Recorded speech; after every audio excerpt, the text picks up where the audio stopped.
The Mirage of Meghan Markle, a story told in symbols. Once upon a time, in the dazzling realm of Hollywood ambition and royal aspirations, there lived a woman who believed she was destined for greatness. She had touched the golden gates of monarchy, whispered among the elite, and walked the halls of castles older than her dreams. And yet, despite the tiaras, despite the titles, something eluded her: acceptance, legacy, true power. So she did what all great pretenders do: she rebranded.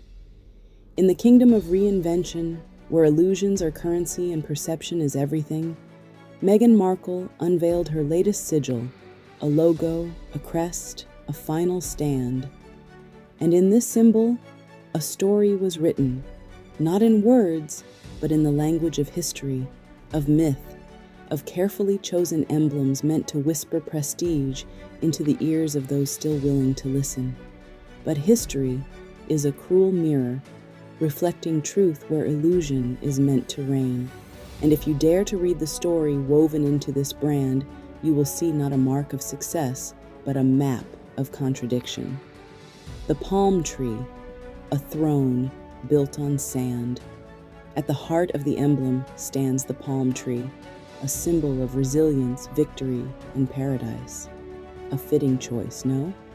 A woman who has proclaimed her survival against the harsh winds of scrutiny, who has painted herself as a victor against the forces of oppression, now stands beneath this tree, casting herself as the ultimate survivor. But palm trees have always been deceivers.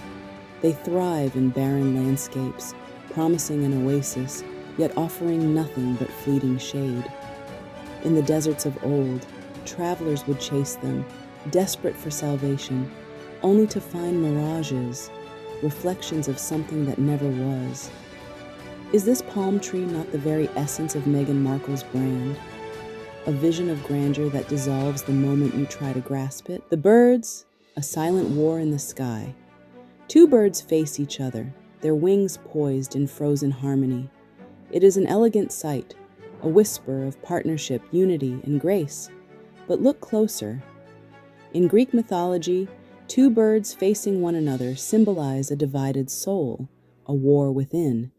In Yoruba spirituality, twin birds are messengers of fate, warning signs that destiny is at a crossroads.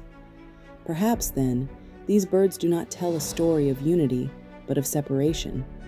Perhaps they are not two souls soaring together, but two creatures staring across an unbridgeable chasm. One could be Harry, the prince who left his kingdom. The other, Meghan, the woman who led the flight but now finds herself flying alone. If so, this is not a mark of love. It is the elegant shadow of a fracture. The ornate frame, a castle with no foundation. Enclosing this emblem is an elegant frame, a heraldic border, a shield of legacy.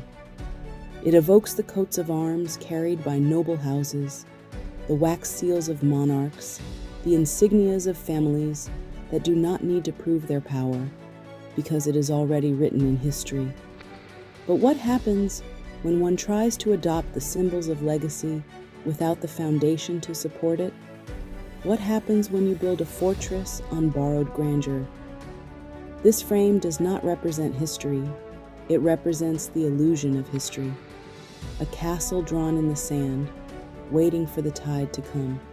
A hidden message, the Nigerian connection. Perhaps the most curious detail lies not in what is immediately seen, but in the deeper meaning of these symbols across cultures. In Nigeria, the palm tree is both a sign of wealth and a relic of colonial exploitation. It feeds empires, but also reminds us of those who were used to build them. In Yoruba spirituality, birds are divine messengers, but when they appear in pairs, they signal a choice, an irreversible turning point in one's destiny. Does Meghan, knowingly or unknowingly, see herself as a displaced queen, an African monarch in exile, a figure rewriting history in her own vision? Is this emblem her subtle claim to royalty, not just in England, but on a grander, more global scale? Or is it yet another mirage, a borrowed myth, draped over an empire of smoke? The final truth, a brand without a crown. In the end, what is this logo if not the last chapter of an unfinished fairy tale? The palm tree stands, promising resilience, yet its roots sink into nothing. The birds face each other, appearing poised in unity, yet they are frozen in quiet separation. The ornate frame attempts to contain history, but history is not given. It is earned. And so, Meghan Markle's newest reinvention unfolds before us, not as a triumph, but as an exquisite mirage, a crest that promises legacy while whispering of the legacy that was never truly hers. And when the mirage fades, what remains? Only the desert, only the silence, only the waiting, only the eerie whispers of the wind in a graveyard of failed ventures. Yours truly, Vespera. P.S. The plot twist. You didn't see coming, just when we thought Meghan Markle's logo was merely an aesthetic mirage of old money luxury, a deeper, more cryptic revelation emerges. The palm tree, the twin birds, and the ornate crest-like frame. All of it, strikingly familiar. Too familiar, because this isn't just any logo.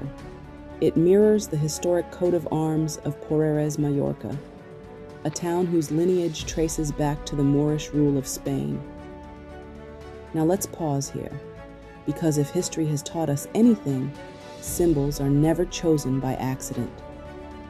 The Moorish bloodline theory, a hidden claim to aristocracy? The Moors ruled Spain for centuries, leaving behind a legacy of noble families, royal bloodlines, and exiled rulers. Some intermarried with European elites, their descendants absorbed into history's forgotten aristocracies. Could Meghan, knowingly or unknowingly, be invoking this lost empire? Could this be a subtle attempt to reposition herself, not as a failed British royal, but as a self-declared noble of an even older lineage? Is this a calculated branding move, forging a new narrative of aristocracy outside the House of Windsor? The parallels are eerie. A displaced Duchess, rejected by her royal in-laws, now attempting to reclaim power through a legacy no one expected. She doesn't need the British monarchy, not if she can weave herself into an even older, more mysterious lineage. The final twist. 2 birds, 1 fate. The twin birds in Meghan's emblem, once thought to symbolize unity, now take on an entirely new meaning. In Moorish and Andalusian heraldry, birds often represent exile and the longing for a lost kingdom. Think of Meghan's self-imposed royal exit, a divided destiny, 2 lands, 1 soul, America versus Britain, Hollywood versus royalty, a claim to nobility through a forgotten bloodline. Could Meghan be subtly recasting herself as a descendant of lost Moorish aristocracy, a queen in exile, not from Buckingham Palace, but from a more ancient and mysterious kingdom? Or is this just another illusion, a mirage of historical grandeur that vanishes the moment the truth is revealed? The ultimate question, coincidence, strategy, or self-mythology? If this is pure coincidence, then the irony is almost poetic.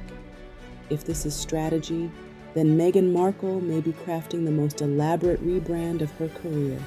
And if this is self-mythology, then we are witnessing the birth of an entirely new persona, one not tied to the House of Windsor, but to a lineage she is weaving for herself. Either way, one thing is undeniable. This is no ordinary logo. This is a coat of arms for a woman who refuses to be forgotten. And with that, the final mirage appears on the horizon. If you enjoyed the content of this video, do comment, like, share, subscribe, and hit the notifications bell to this channel. Your support and company is much appreciated, and your insight a much valued part of our discussions. Vespera.